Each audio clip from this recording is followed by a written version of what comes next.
All right, well, it's no secret. We've seen some warmer weather this week, and it's just in time for a small ice cream shop to open for their season in Fruitport. Never too early, right? You may be wondering why February. They say don't ask, just go and embrace it. Our Julie Dunmeyer has more on their unusual tradition. I'm told somewhere under this snow hill, there's a picnic table, 40 degrees in snow, not exactly what you would consider opening day for an ice cream shop, but here in Fruitport at Norm's, they're proving everybody wrong. There are some things that have no explanation. It's just the Fruitport thing, I don't know. Like why a yellow smiling water tower welcomes you to Fruitport, or why 3 blocks away. It's a special day. February 24th, the first day of a new year. And then it's the start of ice cream season. Hello. Larry Diedrichson doesn't play games. Whoop, it's tipped over. But... He's got his cooler ready for the good stuff. Well, this is the only place you can get chocolate Lover's Dream. You can't buy it in the store. So that's what we load up on. Rochelle, Sammy, and Andrew Cannon bring their own cups because a medium at Norm's is more like a large. Because we can't eat it all in one sitting, so I put it in the freezer. We use the same ones every single time. If anyone thinks this February day was a bad day to open, It's always a good turnout. You never think the people are going to come out, but they do. manager Jesse Brightwish knows you're wrong. Usually my wrist is a little sore the first month. Jesse is on her 14th opening day, her first when she was 14 years old. $13.90. This has never changed. Holy golly. Totally serious. It's snowing, it's raining, we get ice cream. Is that a wrong time for ice cream? The answer at Norm's is no. It's just fun. It's fun to come back. There's never a wrong time for an ice cream. It was a long winter. It's like a sign of spring. So while opening this day in particular doesn't totally make sense, it does. To those who know, it doesn't always have to all add up. I love this. So I keep doing it every year. And thanks for coming. Yeah, clearly a town favorite. The line here has been going all day long. Now this is the Fruitport locations, the original locations opening day. Their locations in Grand Haven and North Muskegon will have their own special ice cream days. If you thought that February was too soon for an ice cream cone, you're wrong. Reporting in Fruitport, Julie Dunmeyer, Fox 17 News. Well, Tulip Time is still happening, minus a couple of traditions this year. Our Julie Dunmeyer talked to some very excited organizers today. A beautiful sight here at Window on the Water Park in Holland. 150 volunteers planted all of these tulips, but I spoke to someone in Grand Rapids who planted 8,000 on his own.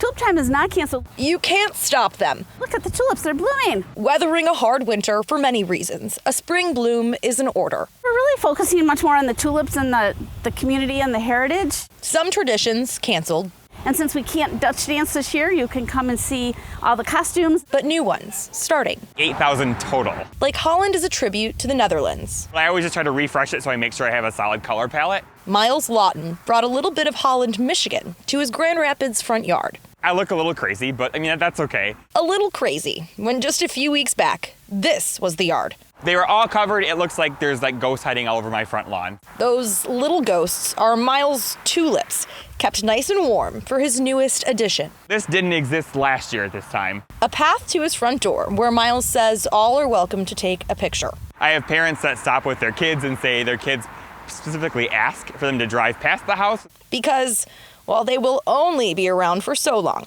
the West Michigan tulip tradition is growing greater meaning. Working from home like I have been due to, the everlasting pandemic that we have, it's been nice to see people, from the window and saying hi.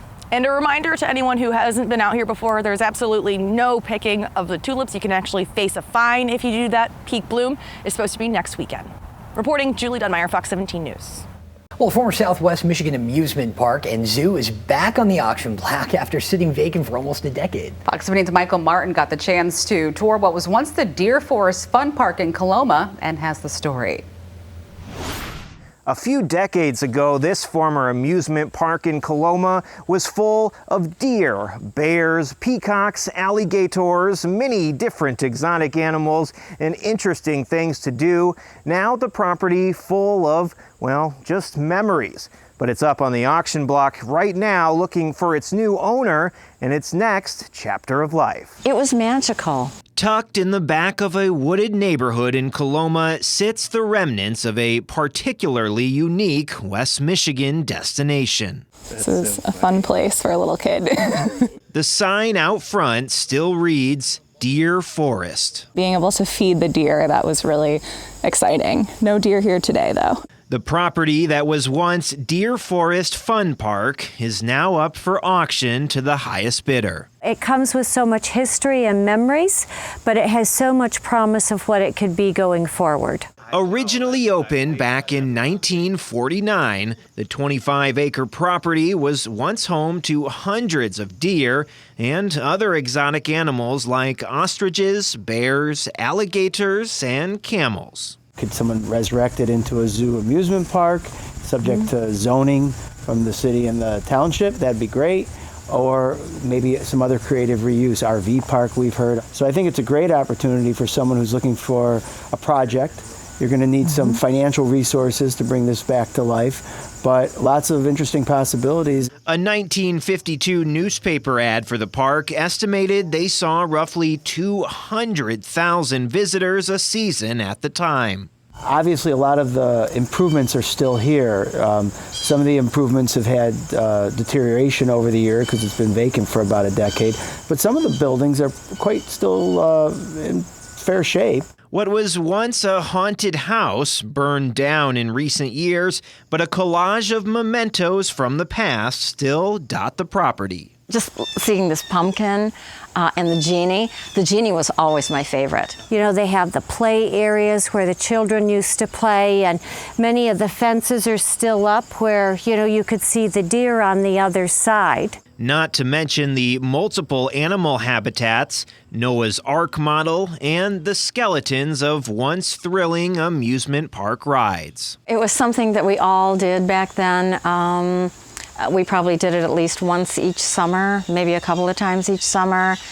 It was a staple in the community. On Wednesday, the real estate brokers listing the property held an open house. There's certainly been an outpouring of that personal connection.